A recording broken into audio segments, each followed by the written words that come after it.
How's it going, guys? Welcome back to S3M2 Football and welcome to today's football preview video. It is going down this weekend in Italy, guys. So please give me just about 10 minutes of your time as I talk just a little bit about the Derby d'Italia that is taking place this Sunday on the 16th of February. So let's head on to the Allianz in Turin for this massive fixture that sees Juventus host Inter Milan.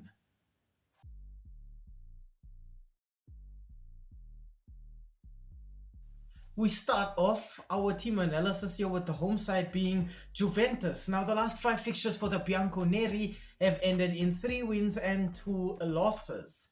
Juve's last match was a 2-1 win in the Champions League over PSV Eindhoven earlier this week.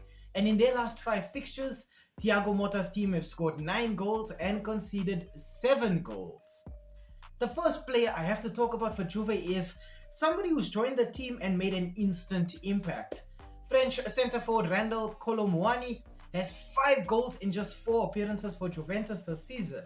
And I think in Kolo Muani, Juventus finally have a centre-forward who is quick, who's dynamic, and who just makes those runs off the ball with a lot of pace. He's able to break opposition offside traps and then make a nuisance of himself in the box.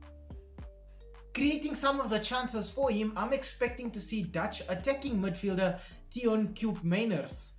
In 30 appearances, he has 2 goals and 3 assists, and I think Koopmeiners brings a bit of composure to this Juventus team.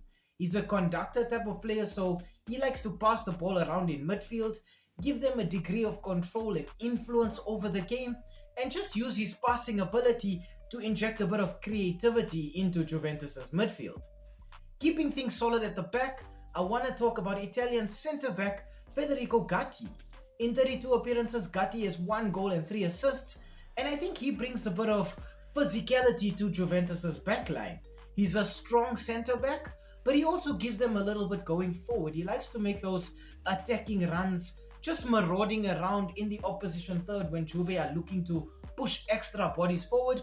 But Gatti is the perfect centre-back for a Juventus team that I think is looking to remain solid defending set pieces but threatening attacking set pieces. Tactically for the Bianconeri, coach Thiago Motta likes his team to play on the counter-attack. Juventus like to absorb the pressure in midfield and then just unleash and rush forward in numbers. They like to use a 4-2-3-1 formation to achieve those goals, and I think then it gives them a bit of flexibility in midfield. You couple that with the variety of midfielders that Juventus have at their disposal, with defensive players like Locatelli and Douglas Luiz, control players like Khéphren Thuram and Koopmeiners, and then offensive players like Conceição, and I think Juve have a very good mix of midfielders. It then is up to whoever is leading the line. Will they be using a dynamic striker, somebody like Kolo Muani, or just sticking with having a solid target man like Dusan Vlahovic?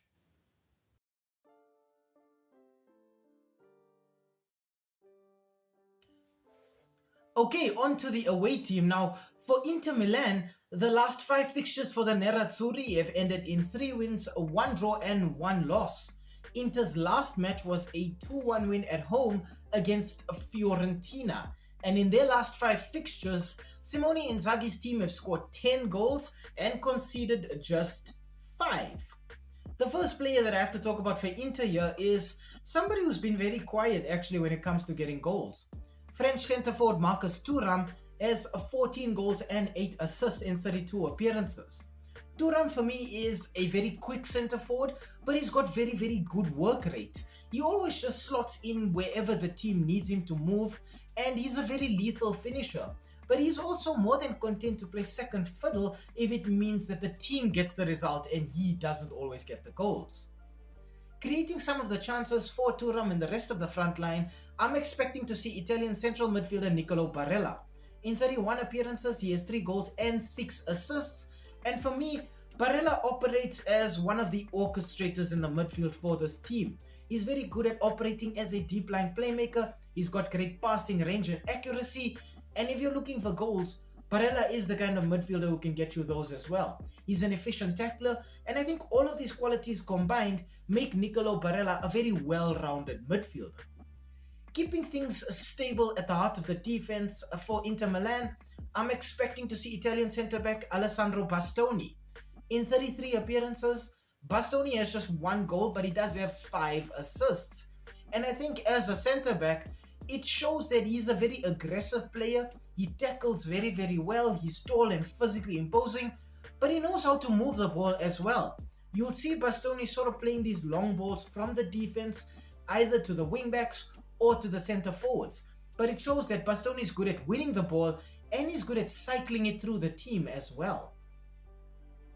Tactically at Inter Milan, coach Simone Inzaghi likes his team to play a flexible style of football. Inter can counter-attack if they don't really have the ball, or they can just play a possession style of football if you let them keep it. To that end, I think we will see this team lining up in a 3-5-2 formation.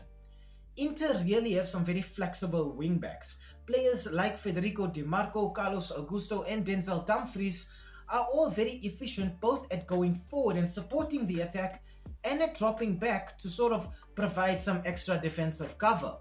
The overlapping runs are used to just crowd the opposition out in the wider areas of the pitch, while the midfield rotation sort of functions as a carousel. Players like Mkhitaryan, Fratesi, Barella and also Calhanoglu just sort of create so much confusion for the opposition because they can pop up anywhere on the pitch and they can also leave their position and know that somebody can cover there. The strike duo up front of Lautaro Martinez and Marcus Thuram always finds this way to score goals or create for somebody else. But the connection between those two players is probably the best in world football on their day.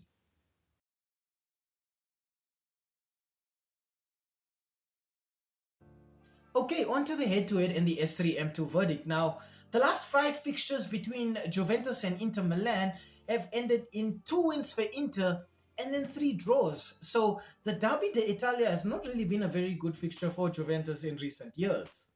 In those last 5 fixtures between the two sides, Inter have scored 8 goals, while Juve have managed to hit the back of the net just 6 times. So in terms of goal output as well, Inter look very, very good here.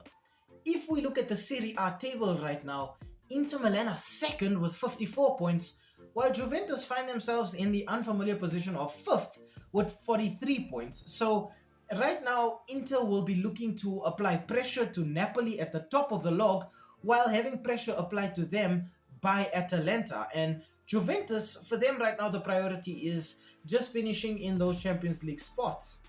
When these two teams met in October, they played out a 4-4 draw that was just pure footballing entertainment. And it shows that when these two teams want to turn it up, they really can.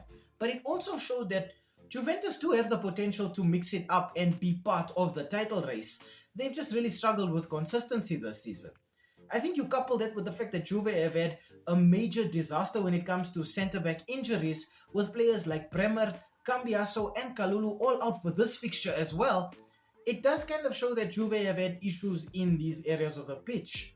I think also knowing that they haven't kept any clean sheets in their last 5 makes it very, very kind of intimidating for this Juventus team coming into this fixture. I think knowing that Kolo Muani has come into this Juventus team and made so much difference is just mind-blowing. I think it does affect how Inter also will prepare for this game. They probably were expecting to deal with Vlahovic, and now that Kolo Muani is in the Juventus setup, it gives them an added dimension when it comes to attacking.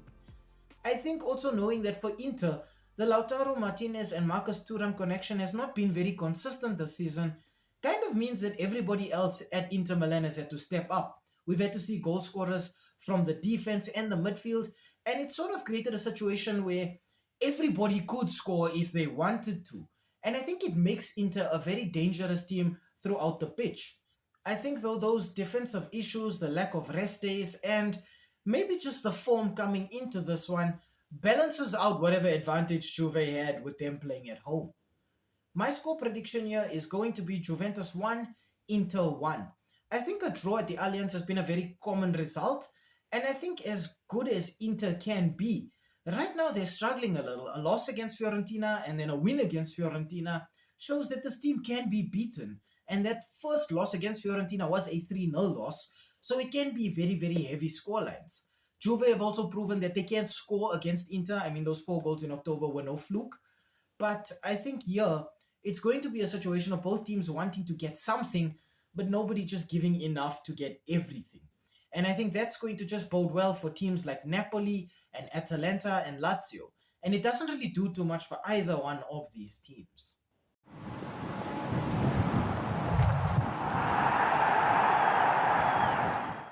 Hi, thank you for making it to the end of this video.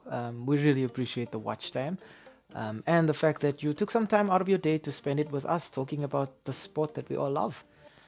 If you enjoyed the content, why not, drop a like down below or comment in the comment section. Maybe even consider subscribing to the channel. And I mean, while you are here right now, have a look at some of our old videos too. They should be appearing on the screen right now, along with that subscribe button. So you know exactly what to do. Thank you so much. It really helps with the YouTube algorithm. And have a great day out there.